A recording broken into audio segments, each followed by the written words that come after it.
Hello, everybody, and welcome to another edition of the Sports Exchange. And this is we welcome back for the 2020, our first broadcast of the year. And I am pleased to be joined by Bethune Cookman baseball coach, Jonathan Hernandez. And before we bring Coach on here, okay, there may be a baseball lockout going on with Major League Baseball. We don't have a lockout going on tonight. We are talking baseball in the heart of the football season. And Coach, glad to have you on the broadcast. Scott, thanks for having me on. I appreciate it. And absolutely, there could be a lockout in Major League Baseball, but there's definitely not a lockout here at Bethune-Cookman University in Daytona Beach. No doubt about it. And you want to know how Coach Hernandez and I hooked up, folks? Okay, we met on Twitter at Tribune South. So I'm gonna give our Twitter plug right away at Tribune South. And Coach Hernandez was nice enough to follow us, and as a result, that's why you have us on tonight. And Coach, first of all, let's go ahead and talk about a little bit of background with yourself. Yeah, so Johnny Hernandez. I'm from Hialeah, Florida, down in South Florida. It's a heavy populated with Cuban population. Everything we get down there is earned. Nothing's ever given. So I wear that close to my heart and on my sleeve everywhere I go to represent them. But played high school baseball at Hialeah Senior High School. Fortunate enough to be a part of 2 state championships. And 3 state runs in 3 years that I was there. Went to go play college at Bethune University, Division II program down at Miami Shores, Florida, under Coach Juan Renero. Got hurt as a pitcher. My time of I guess being healthy was up, and I hurt my elbow at that time. So I decided to transfer to a small school in Jackson, Tennessee, called Lambeth University. It was an eye-opening experience for me. Getting out of the comforts of South Florida and being there in Jackson, Tennessee, and had a phenomenal time up there with Coach Wayne Alberry, who currently right now is a head coach at Peru State University up in Nebraska. And he's also the athletic director there. And he's done a great job with that program, as he did at Lambeth University. And we're still in contact, with each other. From there in 2004, 2005, I decided I wanted to, give baseball coaching an opportunity. This is something that I wanted to do. I wanted to give back to the game, and I was fortunate enough to start coaching at the high school level. Did that for a few years. I was able to get back to Hialeah Senior High School to coach there, and we took the team in my second year there at Hialeah High School. We went to the state championships, the state Final Four, and we actually got upended there by Jack Lopez. If baseball fans know who he is, he was on Team USA this past year with one of their premier teams, and he's going to be a big leaguer.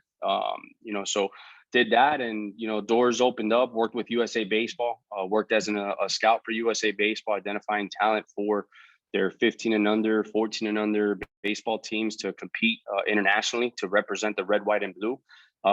Fortunate enough at that time also, I was a pitching coach with the 14 and under national team during my time with USA Baseball, my experience.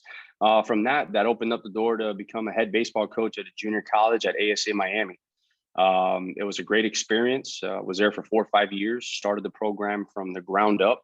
Learned a lot through my time there. And, from there, I was able to land, here at Bethune-Cookman in Daytona Beach.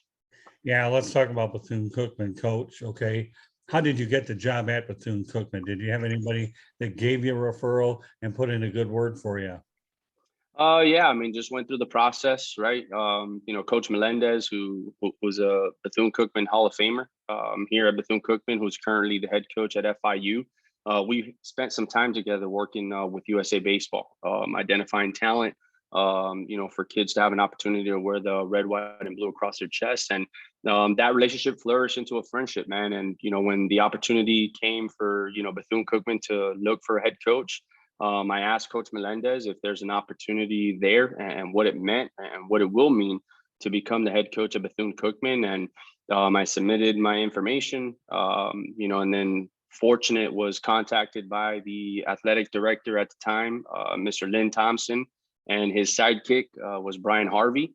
Went through the interview process. I believe it was like 2 or 3 interviews, if I'm not mistaken. And, long behold, long story short, was named the head coach at Bethune-Cookman University. I'm very blessed and fortunate to be in that position. Very nice. Well, all right, you coach, you've been at this school for 4 years.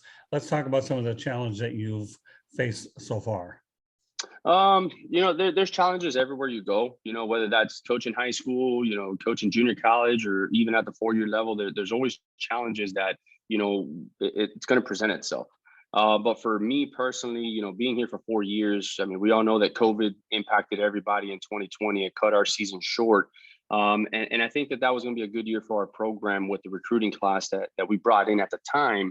Was ranked 59th in the country. Out of 300 Division I baseball programs, being in the top 60, it speaks volumes of the talent that our coaching staff and myself were able to bring into Daytona Beach. So everyone got impacted. Then, fall of 2020, we're getting ready to get going to get prepared for our season in 2021. And, our administration, they decided that it was in the best interest of the students, the university population, to opt out of athletics for 2020 and 2021 year. So there's challenges everywhere you go, but it's how you respond to them. Once adversity hits, you're either going to crawl in a corner or you're going to rise above that. And I think at this point where our program is at and where we're headed, we're definitely going to rise above the adversity that our program and definitely our university has faced within the last 3 years, to say the least. Well, looking ahead a little bit, folks, just so you know that Bethune Cookman starts the 2020 season on February 18th. You'll be taking on Youngstown State over at Jackie Robinson Ballpark. Want to get that out there early. So for those of you folks that are in the Daytona Beach area, go out there and check out Jackie Robinson Park, and you'll be able to see Bethune Cookman take on Youngstown State out of Ohio.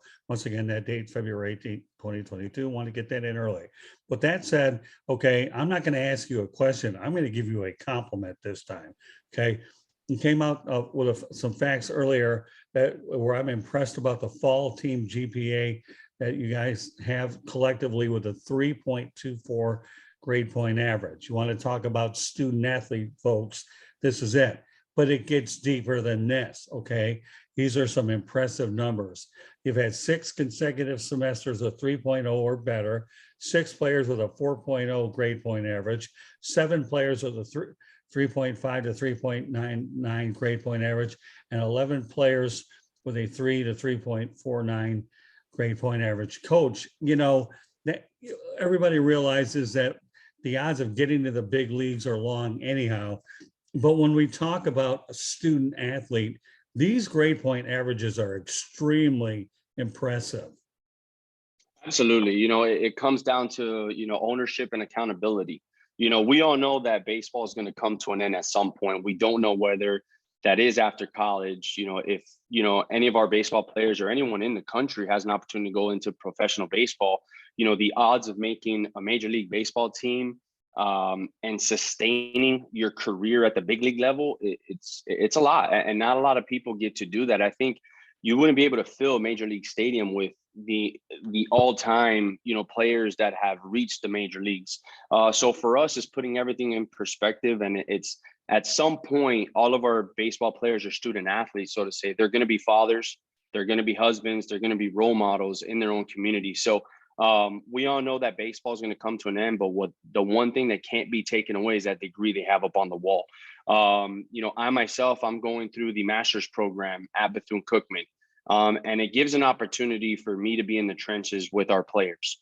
But at the same time, it gives me as a father an opportunity to present the situation with my own 2 children, with my son, with my daughter, where, hey, you've got dad over here who's got a full-time job, and he's got a baseball club that he's got to run, but, I want to go ahead and continue to pursue my education, to be an example for my own 2 children, and as well, the 35, 36 guys I have in that clubhouse.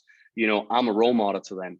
So if this is something they can continue their education, where they can provide for their families and have sustainable success at the next level and assist them in their development, not only on the field, but off the field, I'm all for that. And it's proven with, the amount of success we've had on the academic side here at Bethune-Cookman University with the Wildcats baseball program. Well, we'll talk about what you're doing with your master's program with your student athletes. There's only one word that really defines that, Coach: duplication. Duplication, folks. and what you're doing there is very, very impressive. All right, so let's talk about Coach Hernandez playing in a state like Florida, the Sunshine State, where you got Florida State University, University of Florida, University of South Florida, my alma mater, by the way, Florida Atlantic University, Miami, and of course, Florida International University. But is this a good way to gauge your program against some of the best competition in the state, knowing that players here in Florida can play on a year-round basis? Absolutely. I mean, I think that we're blessed also and fortunate to be within driving distance to continue to challenge our program and to, try and reach new heights within our baseball program here at Bethune Cookman. So, the fact that we're able to play against quality non-conference competition like University of Miami, University of Florida, Florida State, FIU, FAU, Florida Gulf Coast. I mean, you have a team, down at Tampa, University of South Florida, who made the Super Regionals last season for the first time in school history, and they're on our schedule. So it's a very competitive schedule. And, I like it because it brings out the best in our players. If we want to achieve what's never been done before, and that's be the first HBCU baseball program to win a regional, we have to put our players in that situation. Because as you know, if we go to the regional tournament, we're going to 3 sites. We're going down to Miami, we're going up to Tallahassee at Florida State, or we're going to go to Gainesville at the University of Florida.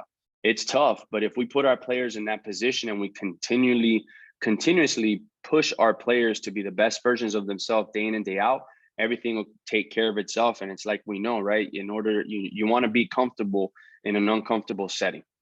Well, in my backyard, you have Florida Atlantic University, coached by John McCormack. And before John McCormack came involved, I know that you're probably not familiar with Kevin Cooney, who built the program that John McCormack inherited. Do you have any kind of a relationship with FAU? I know you said earlier that you're not playing them this year, but your goal is to get them back on the following year. Is that correct?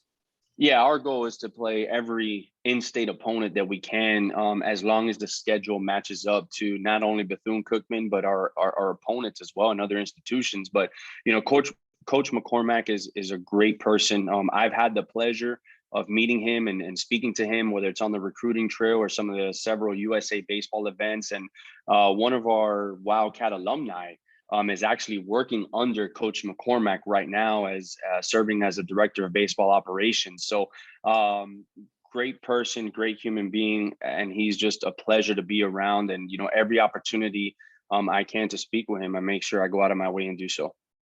Very good. Okay. Well, obviously you have a pro team in town called the Daytona Tortugas, the affiliate for the Cincinnati Reds. You play at Jackie Robinson Park. And so let's talk about the access that you have. I know that when we talked about it, I'm going to go over some of the things and then you can fill in the blanks. Okay. You say that you have full access to the facility from September to April and that you rent the facility from the Tortugas. Is that correct? Yeah, we have a partnership with the Daytona Tortugas, and it's something that, I still remember to my first meeting in the fall of 2018 with Jim Jaworski, who's the general manager of the Daytona Tortugas. And it's like, hey, this is a blank canvas, let it be what you want it to be. It's definitely not one-sided. It's something that we definitely do take care of that stadium because it is our home ballpark when we are there. And it's been a pleasure to work with, Jim Jaworski and the partners over at Daytona with the Daytona Tortugas, because again, it is a business relationship. And it's been a pleasure to have access to a beautiful facility, all turf field, lights are coming up. You have the brand new scoreboard that was put on the AstroTurf that the city of Daytona Beach, decided to put in. And now with all these things going on with, Major League Baseball shrinking, minor league baseball, at some point, right, if you remember, the Tortugas were on that contractual list. Well, the Daytona Tortugas are the heart of the city. We all understand we have the beach, we have everything else, but the Tortugas are the main focal point of Daytona Beach, Florida, and minor league baseball. So the city of Daytona Beach made a commitment of $4 million for upgrades into stadium renovations. And that's something that's, for us, it benefits because we get to have our players on a professional ballpark day in and day out. We're the only Division I baseball program in the state of Florida that is all turf field. So, we take that, very serious and we take it to heart. And yes, it is the Daytona Tortugas ballpark, but it has Bethune Cookman written all over it as well. Well, sure. It's a great tool to recruit for recruiting. My goodness, you're playing in a major league sanctioned facility for the most part, so it helps recruiting. Yes, you have the benefit of a pro ballpark, and it doesn't hurt to have Jackie Robinson's name on it. And if anybody knows anything about the history of baseball, Jackie Robinson, my goodness, get much bigger than him. So as we talk about that and we break down the season, I know that the minor league season has been composed of 6 away games.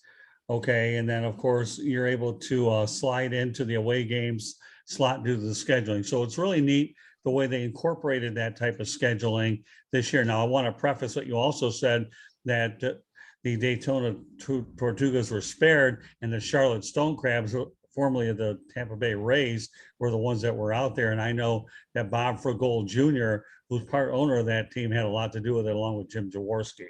So I want to make sure we got those specific facts in. But let's talk about the minor league season, where you have basically, as they would say, 6, so many on, so many off, but you have 6 away, and then you guys sliding in. How convenient is that, and how much do you like that scheduling, the way it works out? I think for us, since the minor league season doesn't really begin until April, May, once they slide in, it just comes down to communication, with us and with Jim Jaworski and the Daytona Tortugas, where, hey, look, this is a conference series that we're going to just have to play here. Is it okay? And they'll make some arrangements, but it goes both ways. If it's something where minor league baseball or major league baseball says, hey, we can't move these dates because we have a certain event going on, well, so be it. We'll make the appropriate changes that need to be made in order for our players to play in an adequate ballpark conducive to host a collegiate weekend of baseball, whether that's at Embry-Riddle, down the street here in Daytona, whether that's at Sanford Stadium, 30, 40 minutes away from our ballpark, then so be it. But we'll make accommodations as needed. I enjoy the 6-game home, 6-game away as a baseball fan, because you're able to see your players for a consistent amount of time. And it works out too, being here at a pro ballpark, because we all know every baseball player, whether it's a high school kid, a college kid, their dream is to go play professionally at some point in their career. I mean, I wanted to be a big leaguer, and the big leagues didn't want me, but we have an opportunity where we have the Daytona Tortugas, who's a pro team, here playing as we start our fall semester. So every year we tell our guys, hey, you guys want to play minor league baseball or major league baseball, go down to Jackie Robinson Ballpark and go catch yourself a minor league game. Go a little bit earlier, look at what the players look like. How do you match up well with X, Y, and Z type player? Try and find someone that you can emulate your game around. And don't forget, fellas, this is still A-ball. These guys are way, they still have time before they get to the big leagues, but it definitely helps our players to find some perspective as to what it means to be a professional baseball athlete. So tell me, how often do you run across those scheduling conflicts where you have to make alters? It doesn't seem like you really run across them that much, maybe occasionally, because it seems like the scheduling appears to work out all right for you. Yeah, it works out. I mean, I think for this upcoming season, it was 2 series. It's a conference series for us when we're hosting a team from Tallahassee coming in, but that's opening weekend for the Tortugas. So absolutely, I understand, like, hey, we're not moving that. That's the Tortugas opening weekend. And then there's another one that we just had to switch some dates around, but again, it all falls down to communication. As long as we do this thing early, we get everything prepped up, ready to go. We'll have some things that we have to adjust. And if it's something where I myself have to call a head coach at another program and say, hey, can we flip dates? Instead of you coming to Daytona on these days, let us go to you. Then, later down the season, when there's an opening, you come down. And, all the coaches, especially in the conference, are very flexible because they know what our situation is about, obviously sharing the facility with a professional baseball team. Well, one thing about playing a facility like Jackie Robinson Ballpark, nobody can sit there and say the statistics are tainted at all, because you are measuring with major league dimensions, which they're evaluated objectively.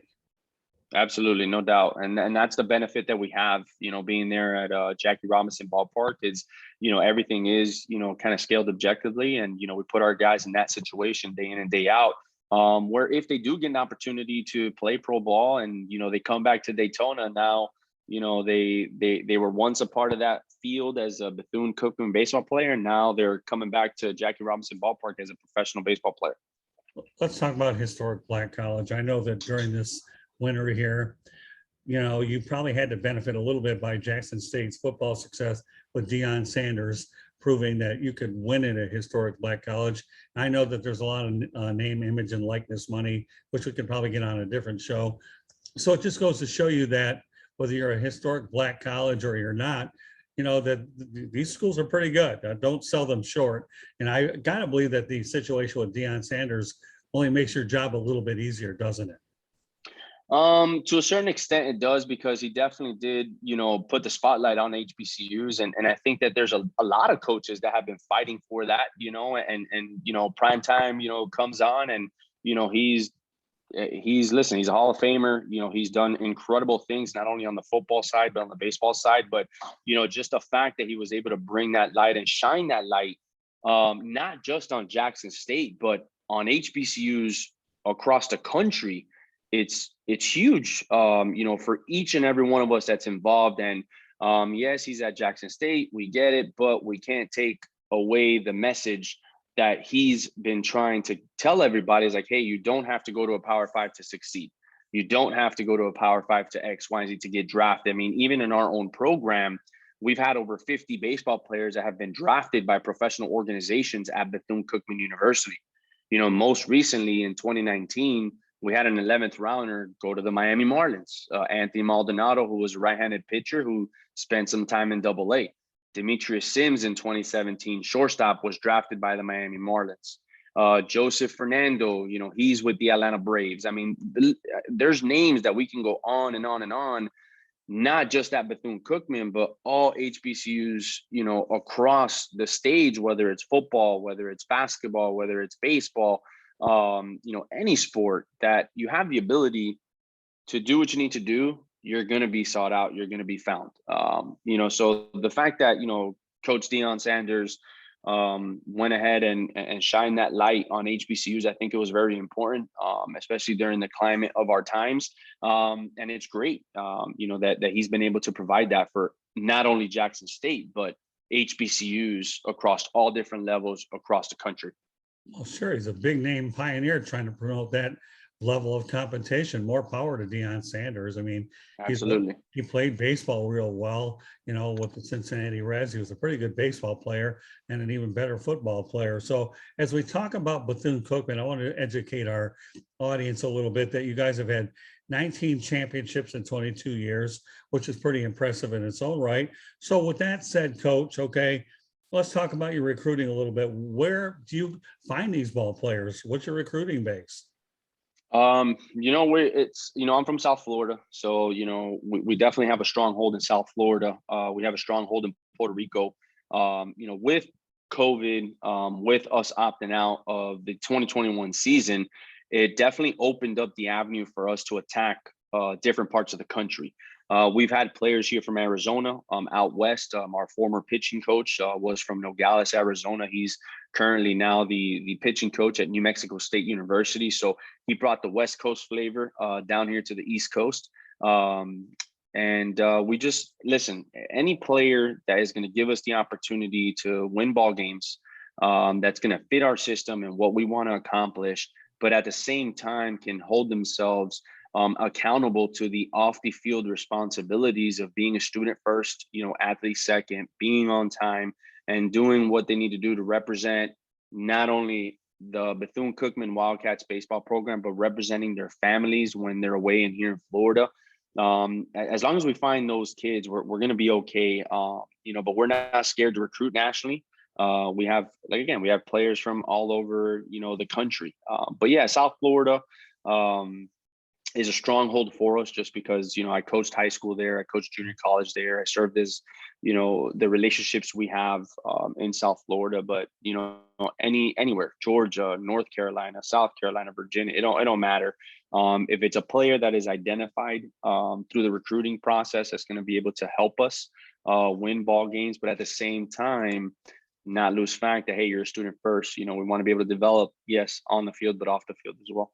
Well, evidently, based on what we talked about earlier in the broadcast about grade point averages, I think a few people realize that there's 299 Division I baseball programs out there, and your enrollment is just under 3,000, as we talked about before. So with that said, okay, let's talk about the mission here. You talk about being of Cuban descent, so this gives you an opportunity to go ahead and if you have success, that opens up more opportunities for more minority candidates.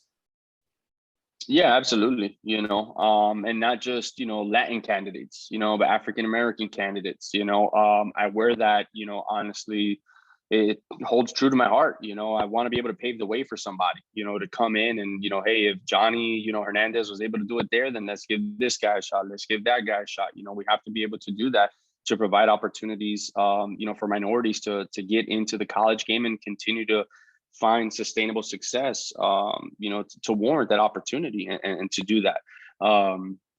For us, our program has, won, 19 championships in 22 years, and that dates back to Coach Mervel Melendez, who was a Bethune Cookman Hall of Famer. Then Jason Beverlin, who came in right after him and continued to get that train rolling here at Bethune Cookman, and he's now the pitching coach at Coastal Carolina. So there's a lot of history, but for us, the mission of our university and for our baseball program is our players are going to enter to learn and they're going to depart to serve. So yeah, it's a just under 3,000 of enrollment. It's a very special, beautiful campus here in the heart of Daytona Beach, 15-1 student to teacher ratio. So you get that personal time with, your professor. You're not just a social security number or just a class ID number. Like, the professors actually go out of their way to, understand who you are and what your name is and what your background is. I mean, there's a certain level of family environment in the Daytona Beach, Bethune Cookman community that is second to none. And I haven't seen that anywhere else. Any mentors that you want to talk about? Yeah, Rich Bilski, he was my high school head baseball coach when I was at Hialeah. Carlos Marti was a pitching coach, and Mervel Melendez as well has been a mentor of mine. Through my time, Tommy Duenas is another mentor of mine. I mean, I just know that I can pick up the phone and speak to them and just ask them questions, and based on their experiences, how can I kind of cater that to the experience that I'm going through, whether that's on the field and off the field situation with our players. And I can definitely pick up the phone and speak to them. And I'm very grateful, and honored that I'm able to call them, or blessed, so to speak, that I can call those guys my mentors. I'll bring up a couple of major leaguers, tell them what they mean to you. Number one, Gio Gonzalez, the other one, Nestor Cortez. Yeah, man, Gio Gonzalez, childhood friend of mine. We both went to Hialeah High School, grew up there in Hialeah, played in, the people from South Florida are going to understand, or, what I'm going to talk about, but played at HAA and Hialeah Core League. We grew up together, had some great times, and we still keep in contact with each other. He had a great career, 12, 13 years in the big leagues. Had an opportunity to, obviously go pitch with the Marlins and decided to retire, but a childhood friend, and someone, that's a dear friend of mine. Nestor Cortez was a player of mine at Hialeah High School. I was fortunate enough to coach him for 4 years, and he was an outfielder before, turning into a pitcher, and it was his sophomore year of high school. We were spring break tournament in Pompano Beach, championship game, and we're playing against, I believe it was Miami Springs Senior High School, and we ran out of pitching, and all the kids, coach, I can pitch, coach, I can pitch. We knew Nestor had a history of pitching, but he hadn't pitched all year, and just asked him, like, hey man, like, we just need 2 innings for you, from you, is this something you could do? He's like, yeah, Nestor's a gamer, love Nestor. I still talk to him, but I remember, man, he threw 6 innings, threw like 65 pitches, and then we ended up winning the spring break championship. And from there, we decided to have a sit down with him and his parents. And I just told them, like, hey, like, he's got an opportunity to really have a bright future on the mound. This is where he needs to really concentrate his work on, and let's see where this goes. The parents didn't want him to take the bat away. They wanted him to hit, but we made it available for him to do both. as a pitcher slash DH, and comes around his senior year, does very well, carries us to the state Final Four regional championship. And he gets drafted, signs, and he's a big leaguer in the rotation with the New York Yankees. Now, I ask this question to every college coach, and you're no different than the rest of them, Coach Hernandez. Have you desire to coach in pro ball? Is that a goal of yours? Not right now. I mean, maybe in the future, but for me, I just love the day-to-day interaction with our players. Just having a positive influence on them and seeing the overall growth, with our players. We can have them for 2, 3, 4 years. Pro ball is a little bit different. Guys are kind of moving up and down just based on rosters. And for me and for us, actually at Bethune Cookman, the player-coach relationship is something that we hold dear to our heart, because at the end of the day, we're going to spend a lot of time with them, whether it's Miami, whether it's from outside of the state of Florida, Puerto Rico, Georgia, California, wherever they're coming from, they're going to spend a lot of time with us. And as of right now, I'd say no. I love the college game. I love what it provides student athletes. And just to see the overall growth from when you have a player enter your program at 17, 18 years old, and they depart at 22, 23, 24 years old. It's something that I think it's pretty cool, and I enjoy that. So as of right now, I'd say no, I'm not really looking into any professional baseball opportunities. Okay, let's look at the college game for just a moment. Something just entered my mind. Do you guys have to deal with pitch clocks and mound visits, things like that? Are there any variations from what pro ball MLB is doing that you guys have to do to prepare your guys for, whether it's, I know pitch clock, I would never want to see that, but mound visits, I get that. But let's talk about a couple basic rule changes before we wrap this bad boy up. Yeah, I mean, we have the mound visits. We have 6 a game, and then the umpires, keep track of it. But they have us on a pitch clock as well. So some of the facilities that we do play against, they don't have a clock, I guess, visible, as do all minor league or major league ballparks. So the umpires, take care of that on their end, and we get our guys ready for that, throughout the course of the fall, and even leading into our spring practices before our season, as they get going. We put them on the clock just so they have that, they have that awareness when it comes down to, game day. It's not like a deer in headlights situation. Like, hey, I didn't know this was going on. We talk about our guys and about the rules and the different rule changes, because they need to understand what they're going to go through. It may impact the game. If you take too long throwing a pitch, that's a ball awarded to the hitter, and that can run a count, to a plus count. Whether if you're on defense, obviously, and even as a hitter, if you're not ready and the pitcher's waiting for you and you're just messing around with your batting gloves or, doing whatever, that's a strike that gets penalized against you. So we definitely, keep in touch with any rule changes. The NCAA, I think, does a good job about sending us manuals every year and updates, and the ABCA, which is our governing body for baseball coaches, they do a good job also just making sure that we understand if there's any rule changes that are going to be made, so we can prepare and properly equip not only our players but our coaches as well, and even myself to be able to deal with those rule changes. All right, Coach Hernandez, what's your long-term vision for Bethune-Cookman University? So long-term goal, we definitely want to be the first HBCU baseball program to not only win a regional, win a super and get to Omaha. That's the goal. But we understand that it's a long road. It's not easy, and we understand that. But that's definitely the long-term goal of our baseball program. And I think too, as long as we're able to consistently have guys with good GPAs graduating, getting their bachelor's degrees, and if they pursue their master's, we're going to be there to support them. But just the fact of having, kids that are coming in, evolving into young men that are able to utilize the life lessons that baseball does teach you to be successful off the field, that's a win in my book. We get judged on wins and losses. I get that. I understand that 100%, but we want to be able to equip our players to be able to win in the game of life. And as long as they do so, then, that's going to be our proudest achievement as coaches and as role models to this generation of baseball players coming up. All right, Coach Hernandez, you have one opportunity and one only. So why should a ball player want to attend Bethune-Cookman University? Sell a lot of recruits on why they should be playing for you and the university. It's all, the floor is yours. Well, we're right next to the world's famous beach. So we're literally just 2 minutes away from the beach. I think that'll sell it all, right? But no, I think quality education, family environment, spread across the university. Student to teacher ratio, like I touched before, is 15, 16 to 1. You get to get with a great education that's going to open up doors. There's been a ton of alumni at Bethune Cookman that are working in, Fortune 500 companies, starting their own businesses, working in professional sports.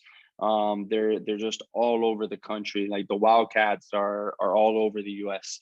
But if you're a baseball player, you want to be able to compete against top competition, and I think that's something that we provide with our non-conference schedule, and even in our conference now as we head into the Southwestern Athletic Conference for our first year this upcoming year. So not only to develop as a player, develop as a person, the whole person. And for us, we want to recruit the person first and the player second. So there's multiple angles that we can go on this. And but it comes down to acquiring a quality education, developing not only as a player, but as a human being as well, and being surrounded with people that are really going to trust and care, and always going to have the end in sight where you're going to enter to learn and depart to serve at Bethune Cookman University. Yeah, no shortage of surfboards. Everybody realizes that you can drive on the beach. And do you find that some of your youngsters actually enjoy the bar scene a little bit, since there's probably a few more out there? Yeah, I'm pretty much a homebody anyways, so I'll go out and just have dinner with the wife and the two kids and come home. But for the most part, we enjoy our time here, and we live 15 minutes south of Daytona Beach. And I think with this whole COVID stuff or whatever, things kind of like slowed down a little bit. But it is what it is. It's like everywhere, like even in Miami, I'm sure people go to the bars and do what they need to do. But here it's really mild, very chill, so to speak, like how the youngsters say that, I guess. Right. But it's been good. I've enjoyed my experience, and I know that my wife and my two kids have enjoyed their experience so far here in Daytona Beach for the last 3.5 years, 4 years. Yeah, I love going to Daytona for a lot of reasons. First of all, I'm very enjoy going to the Daytona International Speedway for one, and of course my work with the Daytona Tortugas, and now the relationship that you and I have built as well professionally is certainly another reason for me to come to your neck of the woods. So, folks, just I'm being joined by Coach John Hernandez, the head baseball coach over at Bethune Cookman University. This is the Sports Exchange. My name is Scott Morgan, Roth, Motor City Madmouth. Our first show of the year. Certainly enjoy doing these broadcasts. And just so you know, folks, you can find our broadcast at www.southfloridatribune.com. You can also follow us on Twitter at Tribune South. You can also subscribe to the South Florida Tribune YouTube channel by just clicking the subscribe button on the YouTube channel. You'll be able to get the video there. And of course, wherever you get your podcast, whether it's through iHeartRadio, Spreaker, Apple, Spotify, and the rest. So, and I mentioned Coach Hernandez and I came in contact with on Twitter, and you can find us there at Tribune South. But our website, we have lots of different ways we get there. We encourage you to go out there and share the broadcast, folks, because you know what, when you have an opportunity to bring a guy like Coach Hernandez on here, it's a real treat to have you on there to be able to promote a program that probably doesn't get as much publicity as a lot of the big ones out there. But, it's all about making sure that this platform is designed to give everybody an opportunity to promote themselves and bring awareness to other schools out there, because you may not get that big opportunity at a larger school, but at least the one thing you can definitely do is feel like you treat all of your student athletes like family. Correct, Coach? Absolutely, no doubt. And then we want to go ahead and thank you for giving us the opportunity to speak about our program and giving us this platform as well. Again, small program, play a big schedule, and we'll keep going at it, day in and day out. But I definitely do thank you for the opportunity for allowing us to speak on behalf of our Bethune Cookman baseball program here in Daytona Beach. Oh, it's been my pleasure. And again, social media is pretty powerful. I have a lot of good connections on LinkedIn, Facebook, Twitter, and the rest. And, when somebody like you, who's a South Florida guy, reaches out to us and just shows that you are looking for us, this was a no-brainer bringing you on this show. And we're glad that we're able to do it. And by the way, just so I mentioned at the top of the broadcast, you guys will be hosting Youngstown State on February 18th, 2022. So any way that let people know how they get a hold of you in the program before we wrap her up. Yeah, they can go to bcuathletics.com on the baseball page. My email's there, but on Twitter, at JDH Hearns, which is HERNS30. That's my Twitter handle. On Instagram at JDH30. And they can reach me by email at hernandezj@cookman, COOKMAN.edu. And as you said, Scott, we do host Youngstown State February 18th, and I'm sure that there's going to be a lot of Tortuga fans that, just kind of ask themselves, hey, what are we doing once the Tortugas season ends? Well, you can get a preview of the Bethune Cookman Wildcats baseball program at Jackie Robinson Ballpark, February 18th, 7 p.m. first pitch against the Penguins of Youngstown State University. Yeah, and I should point out some about Jackie Robinson Ballpark. This isn't just any normal ballpark. This is a museum honoring Jackie Robinson. So what's it like for you to actually, now that it has come up, to be able to play in a ballpark where there's so much history connected to the iconic Jackie Robinson himself? I mean, that to me has to be special. And does that also come involved with the recruiting a little bit as well? Oh, absolutely. Comes in with recruiting. It's what I call is a once in a lifetime opportunity, to be able to actually have your home games in a museum that is for Jackie Robinson because of everything that he was able to do. And he was a pioneer, of everything that he was able to do for, not only Major League Baseball, the Dodgers, African Americans, just paving the way for everyone that he needed to pave the way for. So it's special. At night, there's just something about that ballpark. There's a mystique around it when it's 7 p.m. The lights are on. You have the breeze from the coast right off of City Island City Island Park. It's beautiful. And, as soon as you walk in through the gates, you see on your left-hand side just all the history and the museum, of Jackie Robinson. So again, I'm just fortunate and blessed to be the head coach here at Bethune-Cookman University. Any opportunity that we can to share in that mystique at Jackie Robinson Ballpark, we're definitely going to get an opportunity to do so. All right, well, our first show of the year, baseball's in the air, and tonight, Coach John Hernandez and myself, Scott Morgan, Roth Motor City Mad Mouth, are glad to bring it to you. Lockout or no lockout, we unlock the door here to bring you some good, a great baseball opportunity and some awareness of the great American pastime. Well, Coach Hernandez, I want to thank you very much for being on this edition of the Sports Exchange. We hope you had a great holiday season, and we hope you have a great new year as well. And I look forward to meeting you when we finally get together in person. So take care, and thanks for doing this, Coach. Absolutely. Thank you. And hail Wildcats. You got it. Go Wildcats.